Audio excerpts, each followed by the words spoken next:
అప్పుడు జరిగినటువంటిది ఏంటంటే సామాజిక న్యాయం, సామాజిక మార్పు కాదు ఆయన చెప్పింది సామాజిక న్యాయం. 100 మందికి బీసీలకు ఇచ్చారు టికెట్, అన్ని ఓడిపోయారు, గెలిచిందేం లేదు అక్కడ. మరి ఆ ఏరియాలో రావాలి కదా సామాజిక న్యాయం అంటే. లెక్క ప్రకారం బీసీ ఏరియాల్లో చిరంజీవికి రావాలి, బీసీలకు 100 టికెట్లు ఇచ్చాడు కాబట్టి. కానీ సాధించలేదు ఆయన, తెలుగుదేశాన్ని ఇచ్చేల్చలే ఆయన, కాంగ్రెస్ ఓట్లే చీల్చాడు. కాకపోతే నియోజకవర్గాల పునర్విభజన కారణంగా కాంగ్రెస్ స్ట్రాంగ్ గా ఉన్న వాళ్ళకి గెలవగలిగింది ఆ రోజున, అంతే.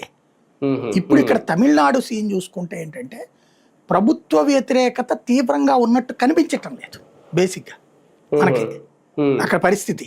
స్టాలిన్ మీద వ్యతిరేకత ఎక్కువగా కనిపించటం లేదు. పైగా స్టాలిన్ ఏం చేశాడంటే చిన్న చితక పార్టీలు కూడా 1 లక్ష ఓట్లు 5 లక్షల ఓట్లు వస్తాయన్నోని కూడా చేర్చేసుకున్నాడు పార్టీ కూటమిలో. 21 పార్టీల సంకీర్ణం అది ఇప్పుడు. అందుకే ఐఎన్టీఏ కాదు అది, ఇక్కడ సెక్యులర్ ఫ్రంట్ అనమాట అది. సెక్యులర్ ప్రోగ్రెసివ్ కూటమి అనేది పెట్టాడు దానికి పేరు, ఐఎన్డీఏ కాదు అక్కడ. మళ్ళీ అంటే ఐఎన్డీఏ అంటే కాంగ్రెస్ నాయకత్వం వద్దని ఐఎన్డీఏ అని పెట్టుకోలేదు అతను, ఈ పేరుతో పెట్టుకున్నాడు అతను. ప్లస్ అన్ని పార్టీలని చేర్చుకున్నాడు. కొంతమందిని అయితే కమ్యూనిస్టు లాంటి వాళ్ళకైతే టికెట్లు ఇచ్చి మీ సింబల్ మీద వద్దు నా సింబల్ మీద పోటీ చేయమన్నాడు. అలా చేసుకొచ్చి